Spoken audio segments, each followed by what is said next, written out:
결혼 축하해 많은 축하합니다.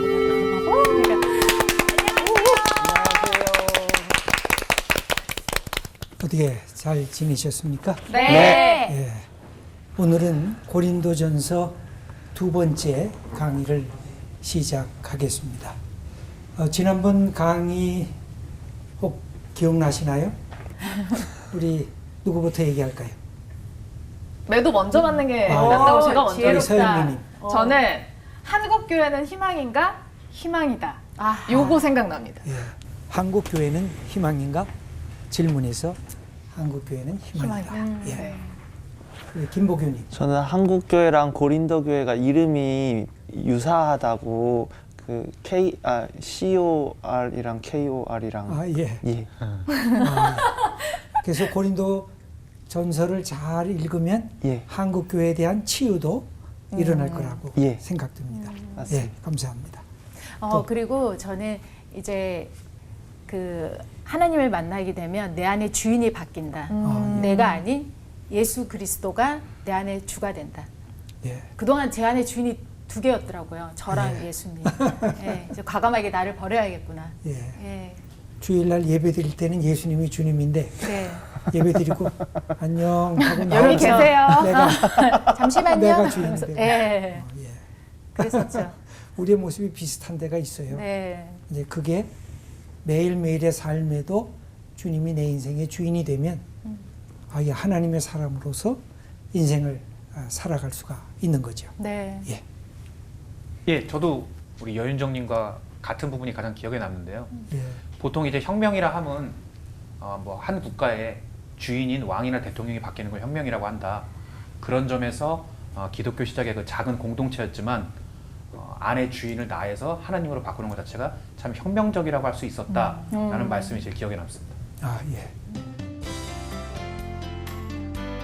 오늘 수업 고린도전서 2강 소명을 받은 삶.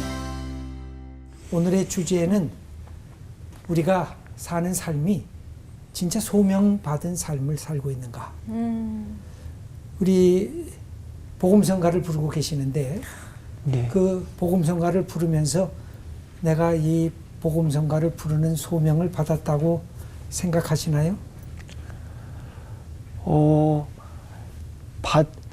받은 것 같습니다. 조금 근데 더, 너무 행복합니다. 좀 생각해 보셔야 되는데 예. 그게 소명으로 받은 것으로 다가오면 예. 더 힘이 생기거든요. 예. 그러면 가사가 살아있는 가사로 또 막 생명체로 막 움직이는 것을 경험할 수 있게 될 거예요. 아멘. 우리 서윤미님은 지금 아나운서시잖아요. 네. 이 역할이 하나님이 내게 주신 소명이라 여기시나요? 그렇습니다.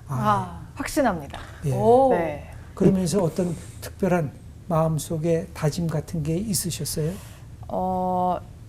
사실 저는 제가 자주적으로 하나님이 쓰시는 삶을 제가 개척해 나갔다기보다는 약간 하나님한테 이렇게 끌려 일로 와, 일로 와, 어디가 이렇게 오게 된 계기가 몇 번 있었던 것 같아요.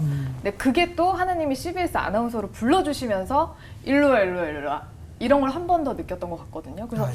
저의 다짐이라기보다는 그래요 하나님 전 재주장하지 않겠습니다. 이게 더 강한 것 같아요. 소명 가지고 있다 이거라기보다는 그냥 귀속된 삶일 수밖에 없겠구나 라는 고백 정도를 말씀드릴 수 있을 것 굉장히 같습니다. 중요한 말씀이신 것 같아요. 여기 제가 우연적인가 아니면 섭리적인가 맞아. 이 표현을 썼는데 삶이 예수 그리스도를 안 믿고 신앙을 안 가지면 삶이 전부 다 우연의 연속이거든요. 사람 만나는 것도 우연이고 내가 직업을 갖게 된 것도 우연이고 근데 하나님을 믿게 되면 내가 결정하고 의도했던 것 말고 뭔가 나를 이끄시는 또 하나의 삶의 역사가 있는 것 같아요. 이걸 이제 느끼기 시작하거든요. 네. 두 분이 개그맨이신데 네. 그거 하시면서 소명이라고 생각하시면서 하시나요? 아니면 그냥 이건 직업이지 뭐 그렇게만 생각하시고 하시나요? 저는 진짜 제 인생을 이렇게 거꾸로 돌아보면 정말 섭리적인 게 특히나 개그맨이 됐던 이 과정 가운데 하나님의 인도하심이 너무나도 느껴지거든요. 왜냐하면 제가 꿈도 아니었고 제가 의지적으로 돼야지 해서 된 것도 아니고 저는 친구 따라 시험 보러 갔다가 제가 붙었어요. 친구 따라갔다가. 제가 붙었는데 개그를 하면서 사람들이 그 기뻐하는 모습을 보고 하나님이 저렇게 나를 통해서 웃음을 전달하게끔 하는구나. 내가 왜 개그맨 됐지라는 생각을 했었는데 저는 그런 걸 통해서 제 정체성을 깨달았거든요. 예, 저는 그래서 그렇다고 생각을 하는 아유, 사람 감사합니다. 중에 한 사람이죠. 예. 우리 홍가람님은 어떠세요? 예, 선생님 저는 조금 그 잘 몰라서 그 말씀하시는 소명 받은 삶이라는 게 섭리적으로 이제 하나님이 저한테 주신 무슨 임무가 있는 건가요? 그렇죠. 그러니까 무슨 뜻이냐면 내 인생이 그냥 저절로 여기까지 온 것이 아니라 하나님께서 나를 여기까지 오게 하시고 이런 직업도 주시고 또 이런 예쁜 아내도 만나게 하시고 그리고 오늘 이 자리에 이렇게 앉게 된 것도 이 하나님이 나를 여기까지 인도하신 것 같다. 그걸 깨닫게 되는 게 이 섭리적이라고 할 수가 있죠. 그렇게 인도하심은 뭔가 저를 통해서 이루고자 하는 게 있으신 건가요? 그럼. 과정 중이신 것 같아요. 그래, 맞아요. 지금 이제 신앙생활을 오래 하시지 않아서 그런데 저는 이 개그라고 하는 거, 이 코미디라고 하는 것은 굉장히 큰 하나의 이 문학적 장르라고 할 수가 있습니다. 그래서 인간이 갖고 있는 가장 비천한 자리, 그냥 내가 먼저 내려가 버리는 거죠. 내가 다른 사람은 안 넘어지는데 내가 먼저 넘어지는 거예요. 다른 사람이 갖고 있지 못했던 그 부분을 미리 경험하면서 상대방에게 던져주는 거죠. 그 점에서 그 부분도 굉장히 깊게 한번 연구해 보시면 좋을 것 같아요. 네. 예. 말씀하세요. 제가 대답을 잘 못한 것 같아가지고 혹시 다시 또 다른 대답을 네. 하셔도 돼요. 그 우연적인가 섭리적인가로 물어보신다면 예. 저는 하나님의 섭리 가운데 있고 근데 왜 아까 대답을 잘 못했냐면 저는 5년 전만 해도 이렇게 찬양을 하게 될 거라는 걸 상상을 못했거든요. 예. 또 어떻게 이끌어 가실지는 또 너무 기대되고 궁금합니다. 예. 그게 아주 중요한 것이죠. 그러니까 이게 일종의 약간 이것하고도 비슷합니다. 자연과학 속에서 진화론하고 창조론이 갈등을 하고 있잖아요. 진화론이 갖고 있는 특색은 우연과 우연의 만남이에요. 그러다가 자연 선택을 하게 되고 돌연변이가 일으켜지면서 DNA가 생성이 되고 생명체가 생성이 되는 거거든요. 근데 거기에는 뭐가 없느냐면 어떤 삶의 목표, 생명의 목표가 이렇게 발견하기가 쉽지가 않은 거예요. 그러니까 기독교는 뭐냐면 그것이 갖고 있는 거대한 하나님의 선하신 뜻이 그 안에 들어가져 있다. 창조 속에. 그래서 하나님이 첫째 날 보시고 뭐라고 말씀하셨어요? 당신이 말씀하신 것 그대로 되는 것을 보시고 좋았다. 보시기에 좋았더라. 그 다음에 최고의 걸작물인 인간을 만드시면서 너무너무 좋으신 거예요. 네. 왜 좋으시냐면 이제는 파트너가 생긴 거예요. 여러분 파트너가 있는 게 얼마나 좋은 건지 몰라요. 저는 결혼 예찬론자거든요. 그래서 꼭 결혼을 하셔야 돼요. 왜? 파트너를 만나는 거니까. 파트너 속에서 삶의 이야기들을 나누는 거니까. 하나님이 파트너가 생기셔서 그렇게 좋아하신 거예요. 이제 나가 너희들하고 얘기할 수 있겠다. 근데 어느 날 인간이 범죄할 때 파트너를 잃어버리시니까 그냥 하나님이 막 너무 힘든 거예요. 그래가지고 아파하시는 거죠. 그리고 인간은 파트너가 잃어버린지도 몰라요. 그래서 무슨 증세를 갖느냐면 자폐적 증세를 가져요. 하나님은 사랑한다, 사랑한다, 사랑한다 그런데 뭐 하나님 무슨 사랑이야? 하나님 없어도 돼? 그럼 자기 길을 가니까 성경에 나타나는 창세기서부터 계시록까지 이야기가 하나님의 아픔에 대한 이야기예요. 하나님이 사랑했는데 사랑이 거부당하는 아픔. 이 자폐적인 인간을 보면서 왜 내 사랑을 받지를 않냐? 왜 모르냐? 이 안타까운 얘기가 성경에 쭉 기록이 되어져 있는 거죠. 바울은 오늘 고린도전서를 시작하면서 자기의 삶이 하나님으로부터 소명을 받은 삶이다. 이걸 선언하면서 시작을 해요. 이것이 그 강력한 다이나믹을 일으켜 세워요. 하나님이 나를 불렀다. 그리고 하나님이 나를 세상에 보냈다. 예수님의 말씀도 쭉 성경을 찾아서 읽어보시면 예수님에게 어떤 의식이 있었을까요? 자의식에. 하나님이 나를 세상에 보내셨다. 하나님이 나를 보내신 것처럼 나도 너희들을 보내노라. 그래서 하나님이 나를 향한 파송의식, 이것이 그 속에 있을 때 그 속에 생명이 막 끌어 움직이기 시작하는 거예요. 오늘 본문 속에서 이 바울이 갖고 있었던 소명의식과 사명의식을 한번 생각해 보려고 합니다. 먼저 그 첫 번째로 성경의 언어는 사상과 인격을 담고 있습니다. 여러분 모든 문자가 그렇습니다만 성경의 언어는 우리가 성경 속에서 예수님의 말씀을 읽잖아요. 그럼 그 속에서 누가 발견됩니까? 예수님이 발견되죠. 그죠? 전 줄 알았어요. 예수님이 발견되고 네. 예수님이 어떤 분인가? 예수님이 누구를 만나셨는가? 예수님 만나셨을 때 무슨 말씀을 하셨는가? 예수님이 어떻게 행동을 하셨는가? 저는 성경을 읽을 때 그게 참 재밌어요. 예수님이 저 사람 왜 만났지? 나 같으면 안 만날 텐데. 마가복음을 읽다 보면 예수님이 처음 만난 사람이 누구냐면 나병 환자예요. 그때 나병 환자는 나는 더러운 자입니다. 나는 불결한 자입니다. 하고 정결한 사람이 가까이 오면 소리를 쳐야 됐어요. 왜냐하면 그 사람이 내 불결함에 전염이 될까 봐. 그러니까 사람이 가까이 가지를 않았죠. 근데 예수님은 그냥 가까이 가시는 거예요. 와, 저게 뭐가 있어서 가까이 갈 수 있을까? 예수님이 여성들도 가까이 가요. 어린아이들도 가까이 가요. 버려진 자들, 고통받는 자들을 가까이 가세요. 이게 예수님의 하나님의 사랑을 품고 이 땅에 오신 위대한 사랑이라고 할 수가 있어요. 그래서 성경을 읽으시면서 그것에 관심을 갖고 읽으시면 성경이 재미가 있어요. 아, 예수님이 누구를 만나셨지? 예수님이 이 사람 만나서 뭐라고 이야기하셨지? 나는 왜 이렇게 못할까? 이런 것들과 대비하면서 성경을 읽으면 예수님의 인격과 예수님이 갖고 계신 그 품 속에 갖고 계신 하나님의 뜻이 무엇인가? 이것이 더 명확하게 전달된다고 할 수가 있습니다. 그렇다고 하면 복음서에서는 그걸 발견할 수 있지만 바울 서신을 보면 그럼 누구를 발견할 수 있을까요? 바울. 바울을 발견할 수 있죠. 바울이 도대체 어떤 사람인가? 맞아. 바울이 무엇 때문에 저렇게 열심히 살았는가? 바울을 통해서 무엇이 초대교회 역사 속에 나타난 것일까? 그래서 바울의 사상. 그래서 우리가 그런 자부심을 늘 가질 필요가 있어요. 예수 믿으면서 예수님 만난 하나님 나도 만나길 원합니다. 예수님이 갖고 계신 성령의 능력 나도 갖기를 원합니다.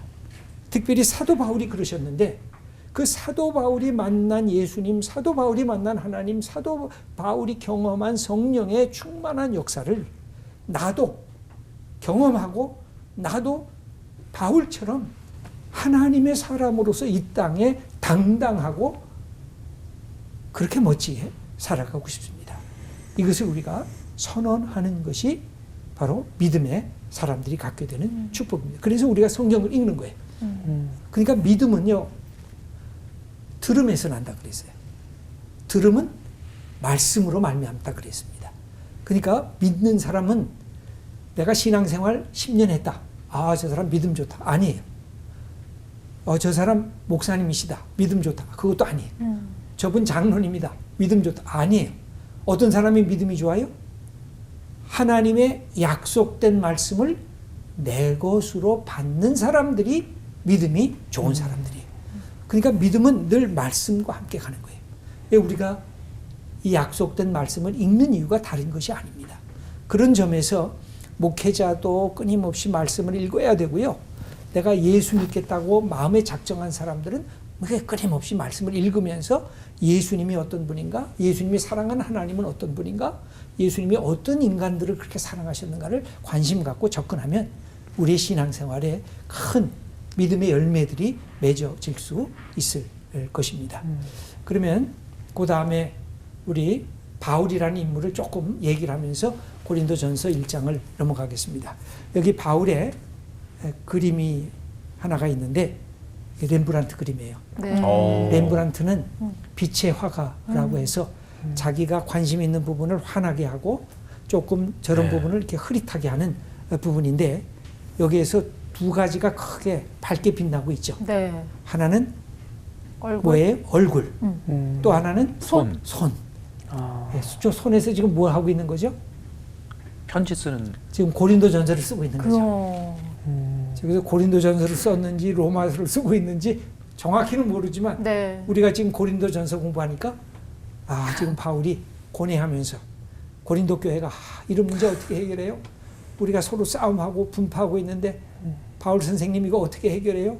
교회에 이런 도덕적인 문제가 생겼는데 이거 어떻게 해요? 젊은 여자들이 지금 결혼의 문제를 갖고 고민하고 있는데 결혼 이거 어떻게 해요? 바울이 고민하고 있는 거예요. 그러면서 글 쓸 준비를 하고 있는데 이 바울이 참 대단한 인물입니다. 바울은요, 예수님이 살아계실 때 예수님을 못 만났어요. 그러니까 하나님이 바울을 숨겨뒀어요. 그러다가 제자들 만난 후에 바울은 오히려 예수님을 적대하는 사람이었어요. 아니, 십자가에 죽은 자가 어떻게 메시아냐.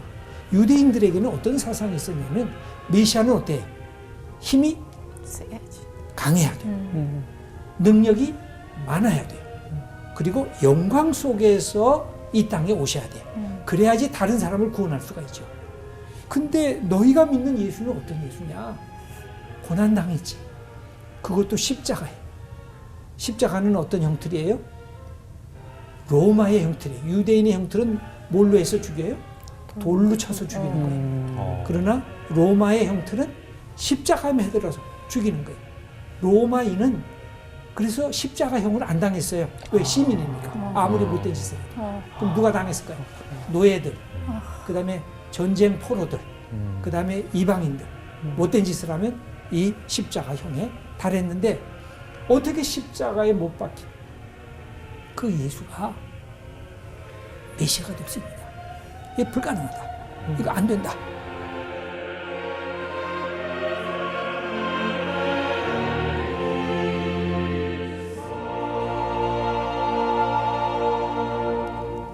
바울은 이름이 두 가지를 갖고 있었어요. 네.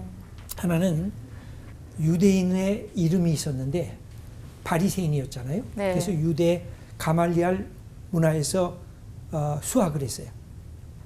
그는 그때 유대인의 이름을 받은 것은 사울이라고 하는 이름이었어요.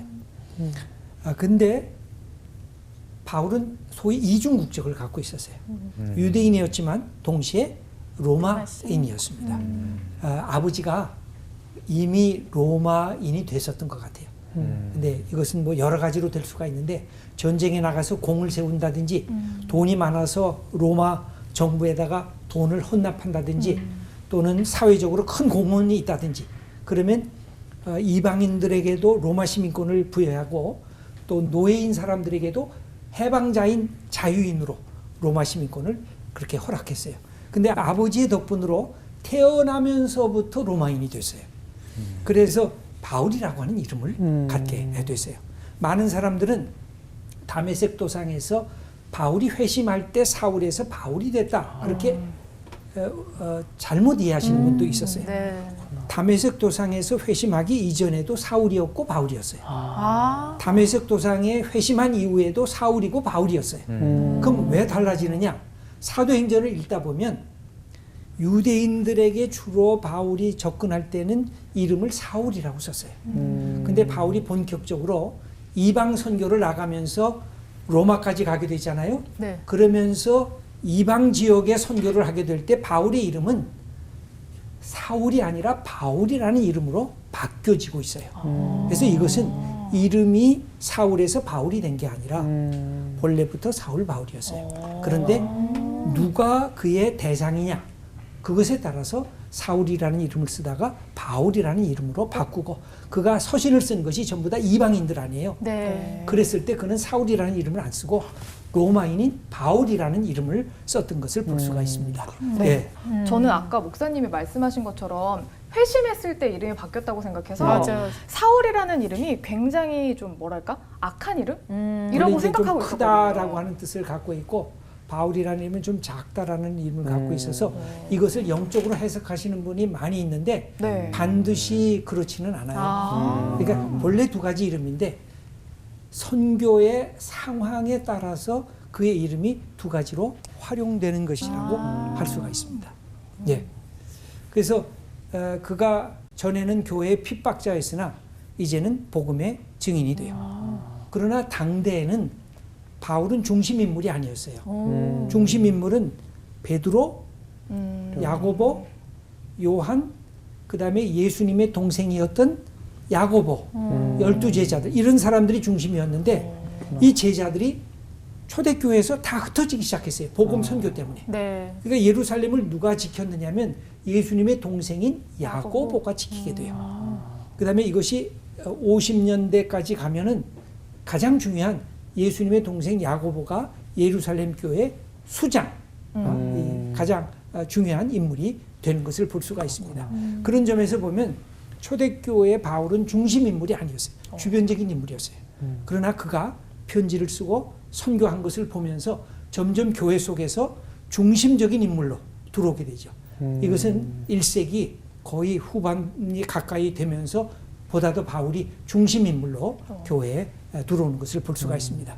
그리고 바울에게 있어서 아주 강력한 점은 뭐냐면 글을 썼다는 거예요. 글 쓰는 게 요새는 글도 중요하지만 뭐가 더 중요해요? 비디오. 그죠? 글과 비디오. 네. 뭐 인스타그램 하십니까? 네. 네. 또 유튜브도 하십니까? 네. 네. 그때 당시에는 유튜브가 없었으니까. 그렇죠. 그때 유일하게 할 수 있는 일은 글로 쓰는 것밖에 없었어요. 그 글로 쓰면서 이런 이 우리의 로마서, 고린도전서, 후서 이런 것들이 우리에게 전달되고 있는 거죠. 예, 요새는 컴퓨터가 있으니까 쓰다가 틀리면 어떻게 해요? 바로 지우고 이렇게. 수정하면 금방 지우면 되잖아요. 예. 저도 독일에서 논문을 쓸 때 이 쳤어요. 이게 타자기로 쳤는데 잘못 치잖아요. 한 줄을 잘못 쳐요. 찢어버려요. 그리고 처음부터 또 다시 쳐요. 요새는 안 그러잖아요. 그쵸. 그냥 고치기도 하고 그 부분만, 위에다 네. 붙이고 밑에다 붙이고 네. 이게 시대가 달라졌죠. 그러나 당대에는 이거 하나를 쓰는데 얼마나 힘들었겠어요. 진짜. 근데 바울이 그래서 이렇게 숙고하면서 이게 그래서 한 번에 쓴 게 아니에요. 쓰다가 쉬었다가 또 생각하다가 또 쓰고. 그래서 이게 며칠이 걸릴 수 있고 어떤 거는 오랜 기간에 그렇게 썼다. 그렇게 생각할 수가 네. 있습니다. 재밌죠? 네. 그 다음에 바울 서신을 우리가 먼저 보면 좋겠습니다. 여기에 바울 서신은 이 세 가지로 구분이 되어 있어요. 발신자, 그 다음에 수신자, 그 다음에 인사말. 네. 아주 간단한 겁니다. 나 바울은 고린도 교인들에게 편지를 쓰는데 여러분들에게 하나님의 은혜와 하나님의 평강이 함께 있기를 바란다. 여러분들도 편지를 쓰면 어떻게 써요? 그렇게 쓰죠. 네. 근데 우리말은 나라는 것을 강조를 못해요. 참 우리말은 나가 숨겨져 있어요. 근데 영어라든지 이 서구의 언어는 내가 아주 중요해요. 나를 앞에서 안 세우면 글이 안 돼요. 모든 것은 다 그렇게 돼 있어요. 내가 나를 강조합니다. 근데 우리가 내가 그렇게 강조하면 에이 저 사람 지 잘났는가 보다. 그렇게 오해를 하죠. 네. 근데 고린도서를 쭉 읽다 보면 나는 너희를 낳은 아비다 그런 표현을 해요. 그러니까 뭐냐면 복음으로 너희를 낳았다. 그래서 내가 아비가 됐다는 거죠. 그러니까 마치 자녀들에게 이야기하듯이 나 바울은 하면서 자녀들에게 얘기하듯이 이렇게 하는 거죠. 아마 자녀 가지신 분이 없죠? 네. 있어요. 오, 네. 몇 살이에요? 저 50일이에요. 50일 됐대요. 한 달 생후 조금 50일. 탄생한 50일? 태어난 지 네. 50일이니까 대화가 안 되겠네. 그렇죠. 그냥 근데 이제 조금 크면 내 아빠가 너에게 편지한다. 하고 그때 꼭 자기를 감사합니다. 써요. 아빠가 이렇게 그냥 너에게만 이렇게 하질 않고 아빠가 그게 이제 이런 표현이기도 하죠. 그러니까 그거는 자랑스러운 뜻도 있고 그러나 전형적인 이 편지의 어투라고도 할 수가 네. 있겠습니다. 그래서 먼저 1절을 보면 우리 1절을 한번 먼저 읽어볼까요? 하나님의 뜻을 따라 그리스도 예수의 사도로 부르심을 받은 바울과 형제 소스데네는 여기에 아주 흥미있는 부분이 있어요. 네. 부르심을 받은 네. 요것은 콜링이거든요. 콜링. 소명이에요. 근데 사도, 맞아. 사도는 뭐예요? 보냄받은 자가 사도예요. 네. 이게 이제 헬라어 원어에도 그런 뜻으로 돼 있어요. 보내다라는 뜻으로 돼 있어서 사도라는 말은 보낸 자, 샌딩. 그래서 콜링과 샌딩이 함께 가는 거. 이게 매우 중요한 것입니다. 콜링이 없고 샌딩만 있으면 내가 잘했으면 교만해져요. 내가 못했으면 코가 석자가 돼서 깊은 실망에 빠져요. 또 반대로 샌딩은 없고 콜링만 있으면 진짜 콜링이 아닐 수도 있어요. 왜냐하면 하나님이 나를 부르신 것은 뭔가 이 땅에서 생명이 붙어 있는 동안 이 땅을 아름답게 하나님 나라를 이루는데 나를 사용하시려고 하는 목표가 있기 때문에 그런 점에서 콜링과 샌딩이 함께 가야 돼요. 그래서 나는 결혼했다. 그럼 나는 아내로서 내가 남편으로서 어떻게 가정을 꾸며야 될까? 이거 생각을 해야 돼. 내가 아버지가 되었다. 그러면 내가 아버지로서 내 가정을 어떻게 이끌고 내 아내를 어떻게 사랑할 건가? 내가 복음성가 가수가 됐다. 내가 아나운서가 됐다. 내가 개그맨이 됐다. 그럼 이 자리에서 어떤 역사가 일어나야 될까? 사람들이 어떻게 하나님의 자녀로서의 풍성함을 누리게 할 수 있을까? 어떻게 내가 갖고 있는 정보를 바르게 증거할 수 있을까? 바르게 보여줄 수 있을까? 이 복음성가를 들으면서 사람들이 막 감격하잖아요. 그 속에서 내가 잘나서가 아니라 하나님의 말씀이 이런 효력이 있구나. 그것을 내가 깨달으면서 와, 너무 고맙다. 내가 아나운서를 통해서 이 역할을 하게 되구나. 내가 개그맨을 통해서 웃음이 뭔지, 인간이 어떻게 해야 행복해지는지 이것을 깨닫게 해주셨구나. 나는 이 콜링과 샌딩을 함께 묶어내는 이 바울의 이 첫 번째 하나님의 뜻을 따라, 이게 하나님의 뜻이라는 거죠. 네. 콜링과 샌딩이 함께 있는 게 그리스도의 사도로 부르심을 받은. 그래서 누구냐면 바울과 형제 소스테네는 바울은요 혼자 자기 이름을 쓴 적도 있지만 친구 이름 또는 동료 제자 이름을 함께 쓴 적도 꽤 있어요. 네. 고린도 후서를 보면 맞아. 바울과 디모데는 제자거든요. 여기서는 어떻게 보면 제자이면서 동료라고도 할 수가 있어요. 소스테네는 사도행전 18장을 보면 고린도 지역의 유대교 회당장이었던 것으로 보여집니다. 근데 예수를 믿어요. 그러면서 바울의 동역자가 된 사람입니다. 그것이 사도행전 18장, 고린도전서 16장을 여러분들이 참조하시면 알 수가 있어요. 말씀하시죠. 제가 좀 궁금했던 부분이 이 사도라는 직분? 이게 이제 제가 알기로는 예수의 부활을 직접 눈으로 확인하는 사람들한테만 이 사도라는 이 명칭이 이렇게 앞에 오는 걸로 알고 있는데 그 사도 바울은 사실상 그렇진 않잖아요. 예. 그렇진 않은데 이제 스스로를 사도 바울이라고 이렇게 자신을 강력하게 이렇게 소개를 해요. 예. 근데 제가 이 고린도 전서 전체를 읽다 보면 고린도 교회 사람들이 바울의 이 사도 직분 또 의심을 하는 사람들도 있단 맞아요. 말이죠. 맞아요. 예, 그 사도라는 그 직분에 대해서 조금 정확하게 설명을 해주시면 좋을 것 아주 중요한 거를 네. 지적을 해 줬습니다. 바울이 진짜 사도일까? 너 정말 사도 맞아? 너 예수님의 부활 봤어? 너 예수님과 함께 있지 않잖아. 근데 무슨 사도야? 하고 계속 바울이 평생 이 질문을 받았어요. 그 바울이 편지를 쓸 때마다 내가 사도다라는 것을 알게 모르게 반복적으로 강조를 해요. 네. 여러분 그렇잖아요. 베드로한테 당신 사도야? 아무도 그런 말을 안 하거든요. 그러니까 베드로는 내가 사도인 이렇게 안 써도 돼요. 나 베드로는 하면 그냥 끝나는 거예요. 그러니까. 그러면 사도가 누가 사도냐? 원래 이 사도행전 1장에 가롯 유다 대신에 사도를 뽑을 때 두 가지 조건이 있어요. 첫째는 예수님이 살아계실 때 함께 있었던 사람. 그러니까 예수님과 함께 제자의 직분을 감당했던 사람. 두 번째는 부활하신 예수님을 목격하고 부활하신 예수님께서 복음의 역사를 맡긴 사람. 이 두 가지가 사도가 되는 하나의 조건이에요. 근데 두 가지에 다 바울이 자격 미달이에요. 맞아요. 너 예수님이 부활할 때 너 없었잖아. 그러니까 바울이 이걸 갖고 많이 자기를 변명을 합니다. 고린도 전서에 15장에 보면 나중에 그것이 나와요. 바울은 뭐라 그러냐면 예수 그리스도의 복음이 무엇인가를 쭉 설명을 해요. 그리고 나서 이 예수 그리스도가 죽은 자 가운데서 부활하셔서 게바에게 보이시고 하면서 예수님이 보이신 사람들을 쭉 열거를 해요. 그리고 뭐라고 말하냐면 맨 마지막에 마치 그 온전한 10개월을 채우지도 못한 그런 미숙아로 태어난 나에게도 보이셨느니라. 근데 거기 재밌는 표현이 하나가 있어요.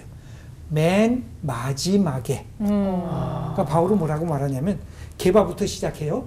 게바의 반열 중에 나 바울이 맨 마지막에 속해 있다. 내 뒤에는 가짜 사도다. 굉장한 자부심과 다른 사람과 구별하는 그런 특징이 있어요. 그럼에도 불구하고 계속해서 비판을 받았죠. 그런데 이게 누가 인정을 했느냐?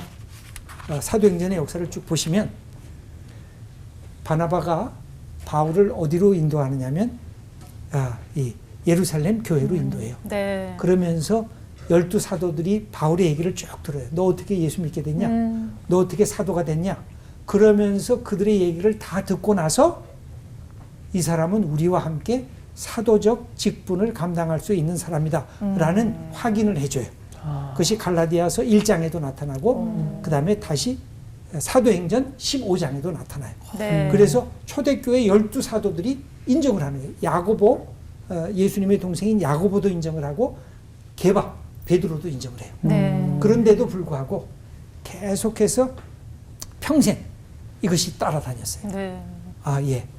홍가람. 그 아까 선생님께서 그 콜링 부름이랑 샌딩 보냄이 같이 있어야 한쪽으로 치우치면 안 된다. 예. 같이 있어야 된다 그러셨잖아요.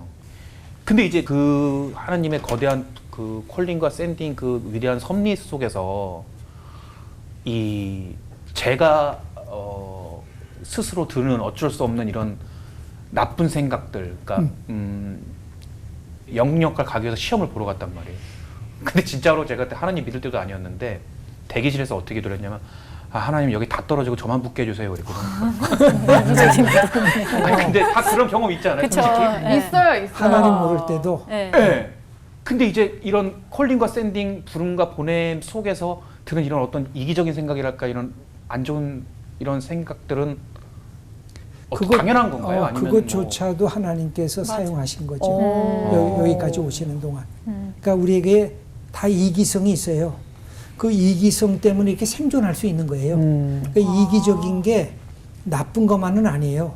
내가 나를 존중하고 나의 방향성을 내가 책임지는 그 이기성이란 이렇게 계신 것 자체가 이기성 때문에 있는 거예요.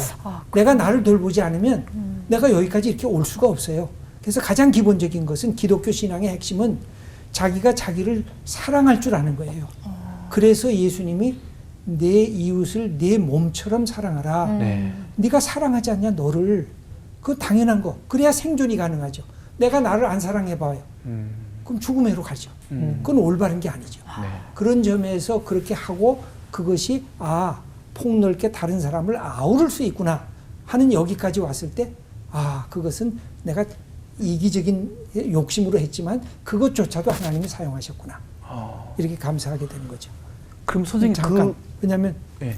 이게 끝나라 그러니까 벌써요? 예, 그 다음을 해야 돼서 예. 그 다음 네 번째로 여기 큰 주제를 제가 정했는데 세상의 소망인가 교회는 그렇게 했는데 여기 2절을 한번 읽어보겠습니다. 고린도에 있는 하나님의 교회 곧 그리스도 예수 안에서 거룩하여지고 성도라 부르심을 받은 자들과 또 각처에서 우리의 주 곧 그들과 우리의 주 되신 예수 그리스도의 이름을 부르는 모든 자들에게. 그러니까 이걸 보시면 고린도에 있는 교회는 지역교회예요. 장소. 그러나 하나님이 주인이신 교회죠. 그래서 이 교회는 더 큰 교회. 그러니까 지역교회를 넘는, 지금도 많은 교회들이 지역 이름을 집어넣잖아요. 네. 그러나 이 교회는 지역교회고 더 우주적 교회, 또 그리스도의 몸된 교회라고 하는 큰 교회의 한 부분으로 들어가져 있는 거예요. 그래서 이 교회가 하나님의 백성으로서 그리스도의 몸으로서 성령의 전으로서 이게 교회를 설명할 때 삼위일체론적으로 설명을 할 수가 있어요. 하나님의 백성들이 교회고 그리스도의 몸이 교회고 성령의 전이 교회라는 것입니다. 이런 것을 통해서 교회가 세워지는데 오늘 얘기하고 있는 것은 구체적인 교회, 지역교회입니다. 이 지역교회가 우주적 교회, 어디에서든지 그리스도의 이름을 부르는 모든 사람들과 연계되어져 있어요. 그래서 우리의 교회는 이게 처음 만나도 예수 믿는다는 것 때문에 여러분하고 나하고 친교를 할 수 있잖아요. 여러분이 외국에 가서도 예수 믿는 것 때문에 친교를 할 수가 있어요. 왜? 그리스도라는 분을 통해서 우리가 교회 공동체를 이룬다고 하는 그런 뜻입니다. 그 다음에 5번째로 이제 마지막입니다. 3절의 말씀을 우리 함께 읽겠습니다. 하나님 우리 아버지와 주 예수 그리스도로부터 은혜와 평강이 있기를 원하노라. 이제 마지막 축복해 주는 겁니다. 네. 그래서 축복의 근원은 어디예요? 하나님 우리 아버지 그리고 주 예수 그리스도. 그러니까 늘 축복의 근원은 우리가 하나님으로부터 복받는 거, 그리스도로부터 복받는 거. 축복의 내용은 은혜와 평강입니다. 그래서 이 은혜와 평강은 계속 나오니까 우리가 다음 또 시간에 설명을 해드리도록 하고, 이 마지막을 제가 한번 읽어보겠습니다. 남을 축복하려면 내 안에 축복의 자원이 풍족해야 되는 것입니다. 그리고 내가 축복의 통로로 쓰임을 받으려고 하면 여러분 어떻게 하면 돼요? 축복의 통로로, 우리 서현민이 내가 축복의 통로가 되고 싶다. 그럼 어떻게 하면 돼요? 어떻게 하면 될까요? 아주 쉬운 방법이 있는데 남을 축복하면 돼요. 내가 축복의 통로가 되고 싶으면 내가 만나는 사람을 존중하면서 축복하셔야 돼요. 네. 여러분들이 누구를 만나잖아요? 그럼 존중해야 돼요.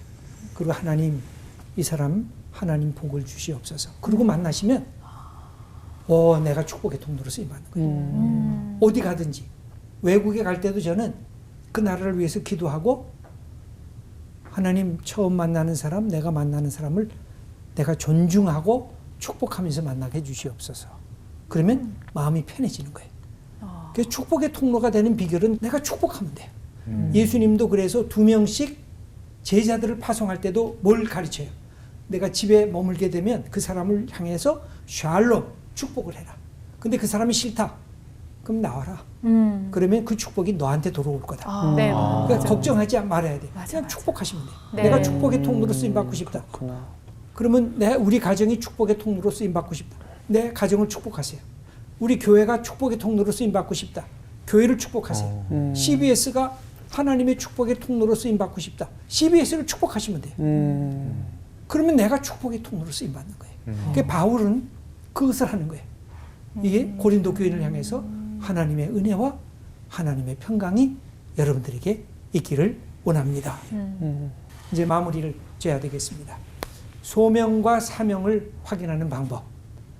이제 고민하시면서 대답은 다음번에 하십시다. 그다음에 철학과 신앙의 차이. 그다음에 기독교적 인간은 어떤 인간이냐. 그러면서 세상에서 축복의 통로가 되고 싶은가. 대답은 뭐예요? 내가 남을 축복해라. 내가 남을 축복하면 되는 것입니다.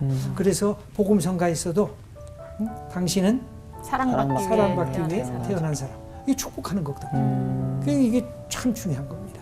그러면 누가 축복을 받아요? 내가 축복을 받아요. 내가 축복의 통로로 쓰임받는 거예요. 그래서 이 고린도 전서 우리 서문을 같이 했는데 일주일 동안 한번 축복해 보세요. 남편은 아내 축복하고 아내는 남편 축복하고 우리 또 만나는 친구들 그냥 축복하세요. 또 그 축복의 노래를 마음대로 부르세요. 네, 오늘 이렇게 2번째 강의 귀한 우리 믿음의 친구들과 함께 잘 마무리하게 된 것 감사합니다. 감사합니다. 감사합니다. 축복합니다. CBS 축복합니다. 감사합니다. 근데 저는 무엇보다 중요한 건 우리가 지금 이 자리에 앉아 있는 이 자체부터 하나님의 섭리가 아닐까. 사실 이곳에서 같이 공부를 하고 싶은 많은 경쟁자들을 뚫고 저희가 이 자리에 앉아 있는 거잖아요. 이기심. 이기심, 좋은 이기심. 이게 너무 좀 감사하다는 생각이 드네요.